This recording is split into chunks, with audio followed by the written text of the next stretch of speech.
Hey everybody, welcome back to my channel. It's Kin-Tae with It's Necessary. I know that everyone has had an amazing day because you're still here amongst the land of the living.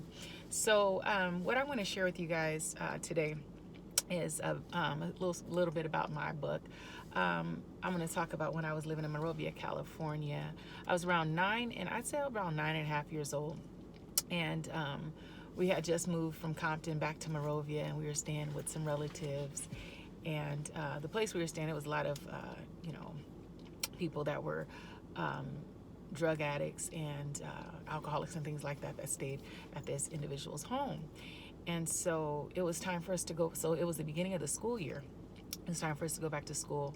And because of our move and things like that, we didn't have funds for clothes, you know. And someone had brought some clothes over to the house and gave them to my mother.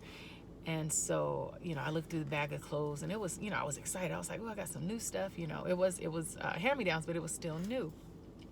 So I remember putting an outfit together. It was like this floral brown, and I think it's like brown and like a mustard colored yellow and a cream. And then there was a pair of uh, hush puppies that were that were in the bag as well. And no, they weren't hush puppies. They were Buster Browns. I'm dating myself now. So I put my little outfit together and ironed it up a little bit, steamed it up that night. And I remember my mom, she had shampooed and pressed my hair. And so, when you're excited about something, you kind of, us as kids, we're like, oh, I'm gonna get to wear this. I get to wear some new clothes. So I'm gonna go to school in the morning. I'm gonna be tight. I'm gonna be fresh. So I remember us going to bed that night, waking up that morning, walking to the bus stop. I made sure I was, together, had my hair in my little ponytail and whatnot. And my mom had made me some bangs, and they were curled so tight you could, the curls last forever.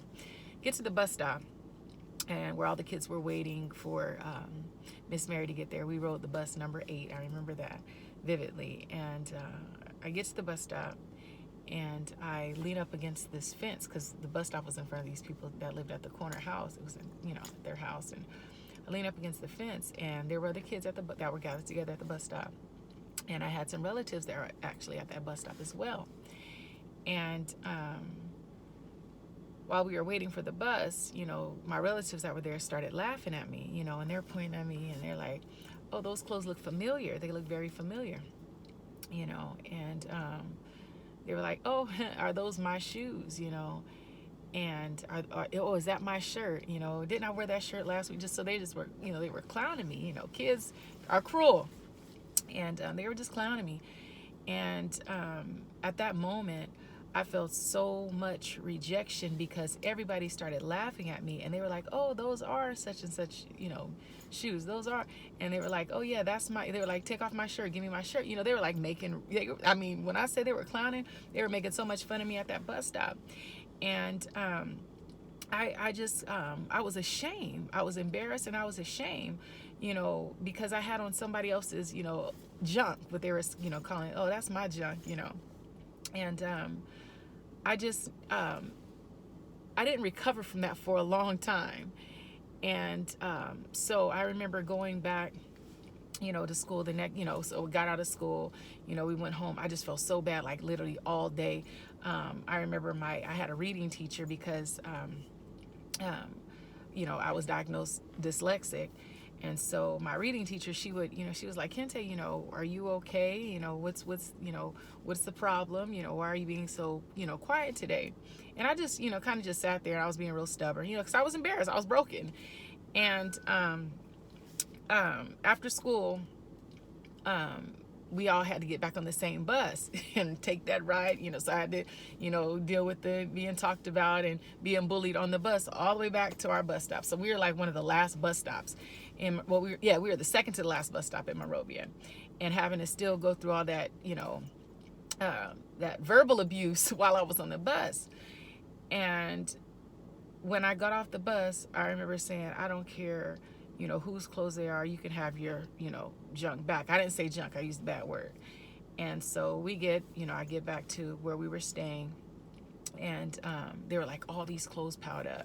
And I mean, and it was really, really nice stuff.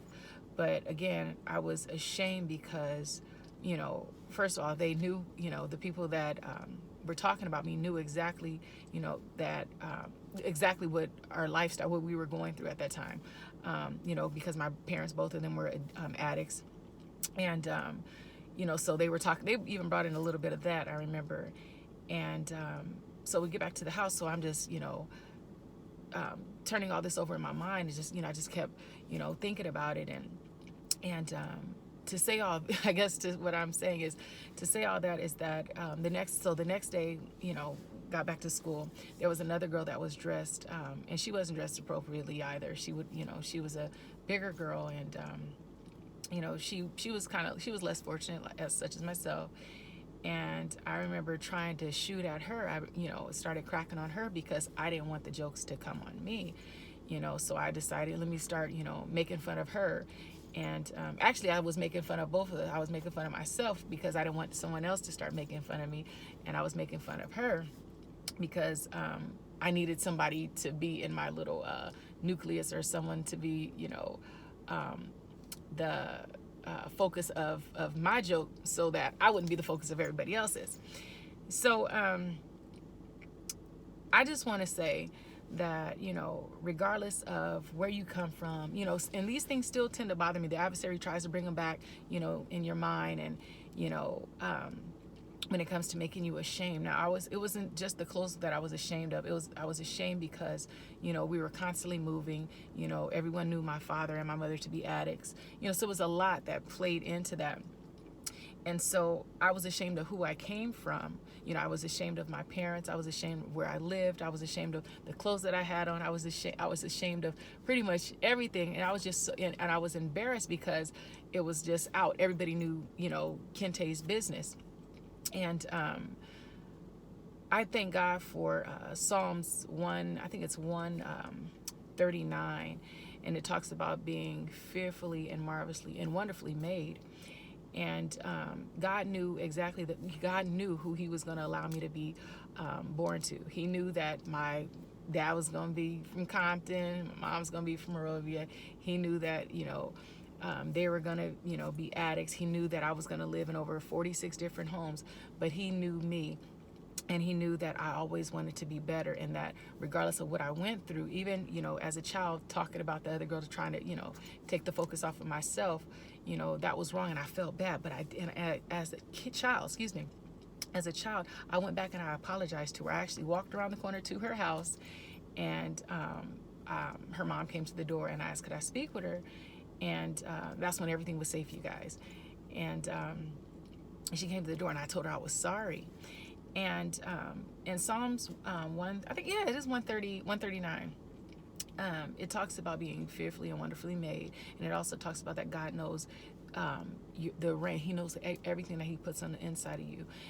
He talks about when we're in our mother's womb, and we're in the dark places, and that He knows you, and that He knows everything that He's put in you, and He knows everything that you're going to go through. But at the end of the day, I wish I would have known. I knew that as a child. I didn't know the scripture, and I'm kind of fumbling over it now because I'm still a little nervous in front of this camera. But we're all, fearfully and wonderfully made in God's image, and He knows our heart. And even in that psalm, I believe David, he said, try my reins. He said, try my inward parts. And He was like, if you find any wickedness in me, He was like, take it out. And that's where I am today. And even in that psalm, David was saying how he hated those people. Now, the people that talked about me during this time, I didn't hate them. I was angry with them because of, what they did and how they had treated me, because I didn't feel I deserved that. But I thank God for going through this healing process, and knowing that I am fearfully and wonderfully made, you knowing that you are fearfully and wonderfully made. And I just want to encourage you today, because you are made in His image and His likeness. Anything that's inside of you, you can go to Him and let Him know, Lord, I'm feeling a little funny in this area, or I feel a little different in this area. Cleanse, wash my heart, wash my spirit, just wash me, and cleanse me, because I'm made in your image and your likeness. And we have to be examples of who we say we are, and that's the children of God. Some say Christian, some say child of the King, child of God. Wherever you are in the kingdom, we're all fearfully and wonderfully made. We're all creative. We're not all perfect, because he even told the Lord, he was like, even in his imperfections, God, you made those. So we're perfectly imperfected in God, so our imperfections are perfect. All right. So you guys just be encouraged, and just know whatever you want to do in the Lord, whatever issues that you're dealing with God, because we got to keep it real, and I do, that you're dealing with, with your soul or your spirit.